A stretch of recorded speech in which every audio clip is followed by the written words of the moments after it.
What's up, everyone? I am so excited to show you this, my very first engineering project. It's a little Chladni plate that I hacked together from some hack packs that my friends over at the toy company Crunchlabs put together. And oh my goodness, I just got my first patterns.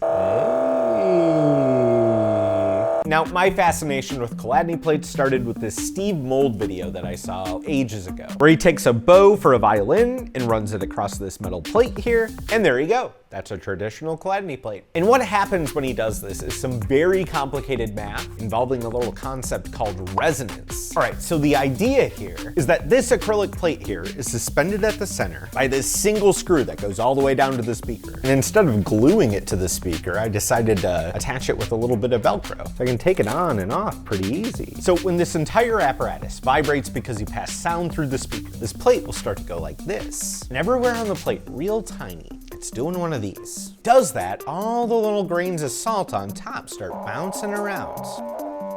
Like you see. Hey, that's a pattern right there.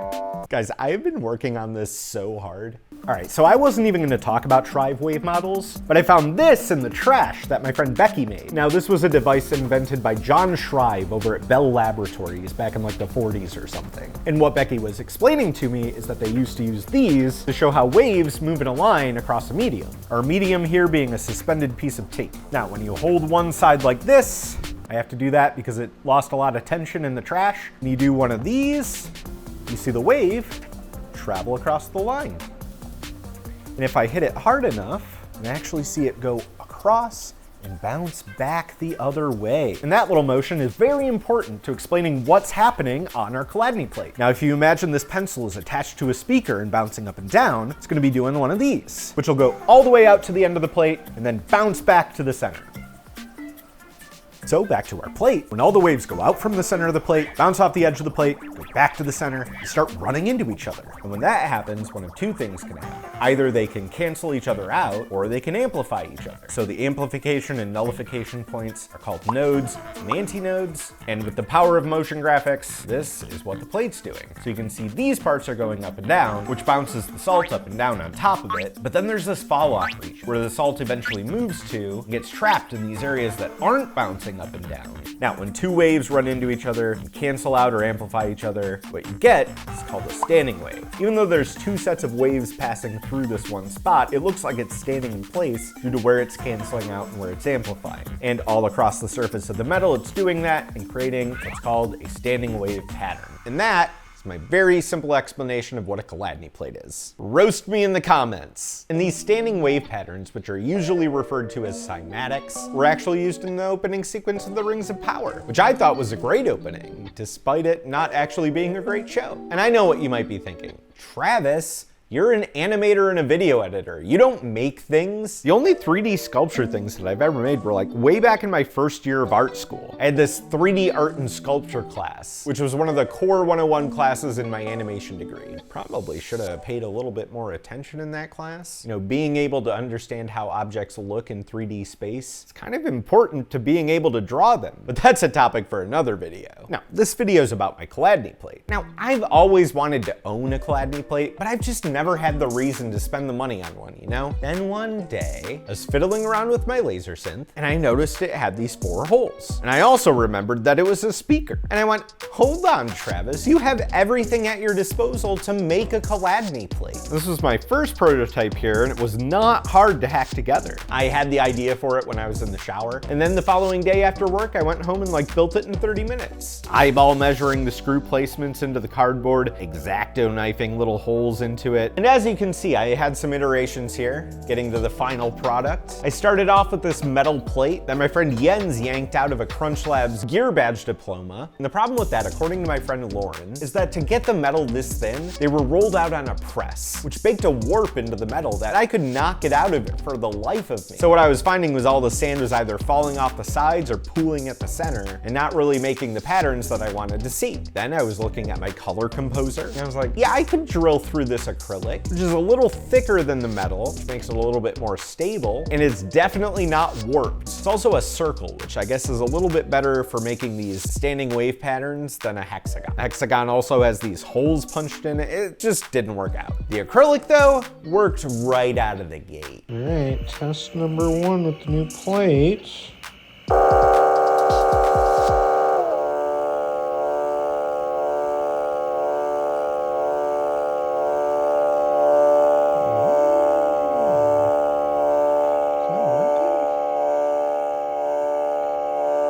Oh, first try. And it's at the points.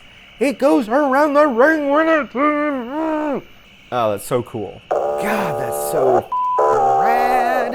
I can't believe it just worked. That was sick. All right, you're probably wondering how you make your own Dr. Chladni. Here's what you need. Some sort of flat, unwarped plate, some googly eyes, 5 40mm bolts, 35mm standoff, a wing nut, 2 black O-rings, some little sticky Velcros. You're also gonna want a speaker and something to make sound with. Obviously, I'm using a hack pack here, but that's optional. You're also gonna want a piece of cardboard, some scissors to cut it into a circle, an X-Acto knife to punch out the holes, or you could use like a little screwdriver, which I found helpful for screwing in the bolts. All right, once you've got your cardboard cut out, you're gonna wanna poke holes where the 4 bolts on your speaker are. The point of the cardboard is mostly just to stabilize our plate. Otherwise it would tip over. Once we punch the standoff through, we've got the exact size hole we need, and we can mount the cardboard to the speaker. Inside the laser synth speaker, there's 4 red standoffs that hold it together. We're just hijacking those to hold our mounting plate. Now, once I got the cardboard mounted, I found I actually had to cut this notch out here, so it was easy to plug in the wires. And because we have these wires coming out of our speaker, it's important to elevate the plate high enough that it's not going to be sitting on these. So the 35mm standoff is the perfect size to fit through while still allowing you to adjust the height on your Chladni plate. Then, of course, don't forget to decorate it with some googly eyes or draw on it with a silver Sharpie. A personal rule of thumb of mine, you can never have too many eyes. I found that putting these black O-rings on either side of the acrylic plate helps lock it in place while still letting it bounce up and down a little bit, as opposed to using the wing nut to lock the acrylic in place. Right, we're transferring the bounce of the speaker through the screw into the plate. I don't know, call me crazy, I think the O-rings help. And the wing nut just makes it easier to take apart. Put one of the Velcros on the bottom of the standoff, and the opposite stick on the speaker, and then you just gotta put the whole thing together, and there you go. You've got a Dr. Chladni of your own, ready to make some sick patterns. And all we really need is the acrylic here, but I found putting the color plate underneath helps you actually see the salt on the acrylic. So anyway, that's Chladni plates, and now, stick around because I'm going to do a music montage and show off how hype Dr. Chladni actually is. Thanks for watching.